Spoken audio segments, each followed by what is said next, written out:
Slide 6, 21st assumption. Just like with an individual, the past, primacy again, can start an organization into a way of thinking, being, and doing that gets repeated over and over again. That path may be beneficial or it could be destructive. But until there is a pause for honest reflection, there is little likelihood of recognizing the pattern or for changing it if it's necessary. This is why hiring an outside consultant is sometimes necessary, because if you are there in the thick of the day-to-day operations of the business, it is difficult to get the bigger picture and to recognize ongoing and perhaps even self-destructive patterns.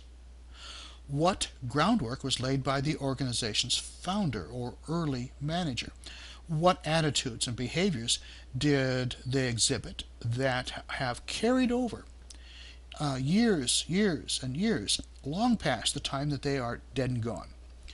Or perhaps your organization experienced a traumatic event or series of events early on or at some point that has led to learning some lesson, perhaps the wrong lesson. When the attitude is, we've always done it this way before, but that way isn't working very well, it's time to reflect and to make changes. The 22nd assumption. A strong normative structure suggests there is a great deal of consistency throughout the organization with respect to many characteristics and behaviors. Included among them is how ethical issues are addressed. The strong structure does not guarantee ethical outcomes. That is determined by other organizational characteristics. But a strong normative structure greatly influences how consistent the response is to ethical issues, while on the other hand, a weak structure decreases the odds of consistency on ethical situations as they are addressed over time. 23rd assumption. If the organization's normative structure is not strong enough to provide direction, the more likely subgroups will fill the void. People are social creatures and seek out others and desire acceptance from others. If the larger group does not provide adequate structure, then a subgroup or many subgroups, which already exist, will be sought and strengthened. No person is an island, though perhaps the higher the ego strength of an individual, the less likely they will feel the need or even want to be part of either the larger or of the subgroups. There may be a teeter-totter effect at work here. The stronger the normative structure of the organization, the weaker the influence of the subgroups. The weaker the normative structure of the larger organization, the greater the influence of the subgroups. 24th and 25th assumptions. Referent others hold no official leadership role in an organization, but perhaps as part of a subgroup they have influence nonetheless. Co-workers will turn to them when they have questions, when they need guidance, when they want to know what is, quote, really, unquote, going on. While referent others often lead by example, the supervisors or managers lead due to their legitimate authority, due to their position. Which influence is greater, the referent others or the supervisor manager? It depends on the organization. How strong is the normative structure? How well trained and oriented are the supervisors and the employees? How do the other organizational and individual moderators stack up? The combination of the moderators impact how seriously people listen to and follow through with the example of the referent others, or whether they follow what the supervisor and the or manager demand. Slide 7, 26th assumption. It's amazing how people behave differently if they believe they are being watched or they will be held accountable for the outcome of what they do, as compared to when they do not believe they are going to be held accountable or being watched. Life without consequences is a free-for-all. No consequences suggests anything goes. In an organization where there are no consequences, or where it is unclear if there are consequences, or where blame can be easily shifted, there is little or no incentive to behave ethically, morally, legally, unless, perhaps, everyone is operating at a principled moral level. But even then, it depends on which principles are being applied to the situation and one's interpretation of the principles. The greater the likelihood a person will be held accountable for their behavior, and the greater likelihood that person believes they could be caught for unethical, immoral, or illegal behavior, the greater the likelihood they will behave ethically and morally. 27th assumption. As noted earlier, behavior that is rewarded tends to happen more often, while what is punished or ignored tends to happen less often, and perhaps eventually not at all. When working in an environment where no good deed goes unpunished, good deeds will be less frequent. Those who would be inclined to do good will be less likely to do so. They are less likely to report problems. They'll opt out. They'll just do their job, leaving those who engage in unethical, illegal behaviors to their own devices and damn the consequences to the company. This is only part of the picture. An organization needs to be alert to what they reward. If they reward quantity over quality, they will get a lot of low-quality products or services.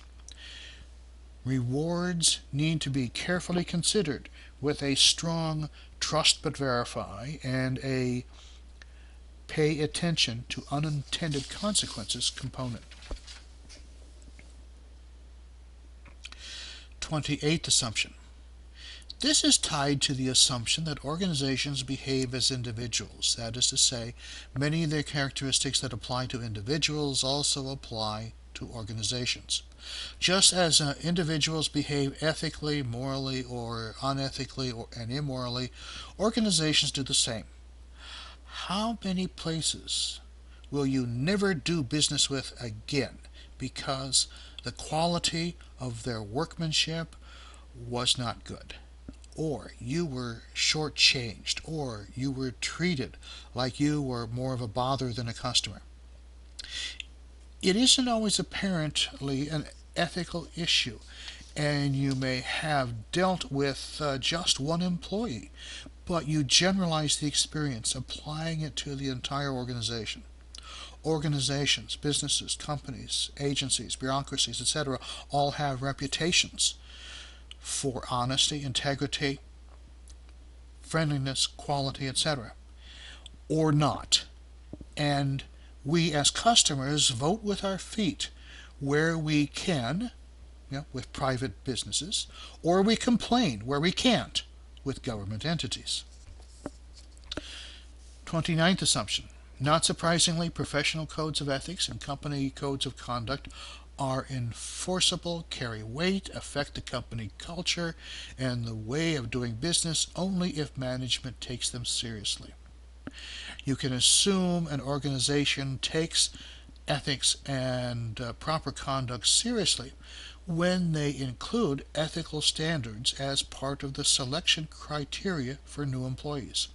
The same may be true of organizations that emphasize code of ethics during the new employees' orientation and in ongoing training of all employees.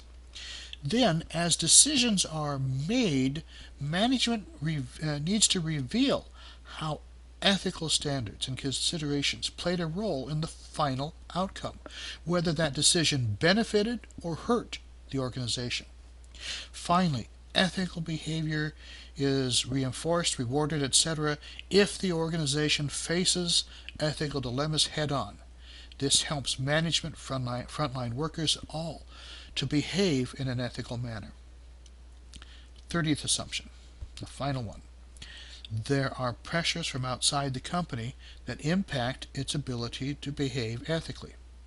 Confiscatory taxes, burdensome regulations, which are just another form of taxes, imposed by government, economic ups and downs, abilities, and the availabilities of materials and energy at market prices, etc., all have an impact on an organization's ability to do business, let alone follow ethical standards. When it is made more and more difficult to stay in business, then they either have to go out of business or they have to pay the price or pay off whoever they must in order to stay in business. With slide 8, we begin to discuss how the various concepts apply to populations. Essentially, the assumption is that both individual and organizational moderators are more or less distributed across the general population of people and of organizations consistent with a bell-shaped curve.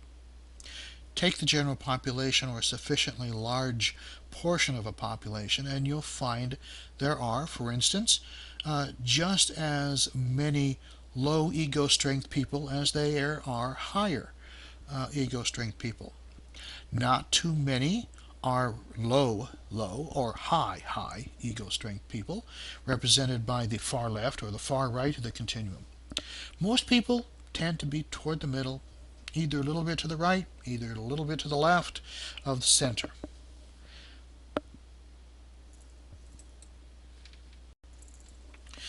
With slide 9, we are getting to the fact that when you boil down the general population into a given profession or industry or business or government entity, that perfectly symmetrical bell-shaped curve gives way to a more skewed one.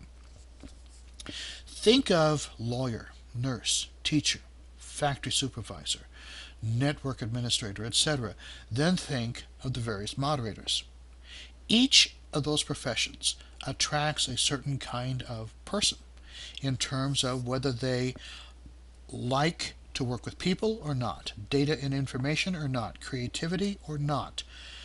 Beyond that, some professions attract people who have high ego strength or locus of control or whatever than others.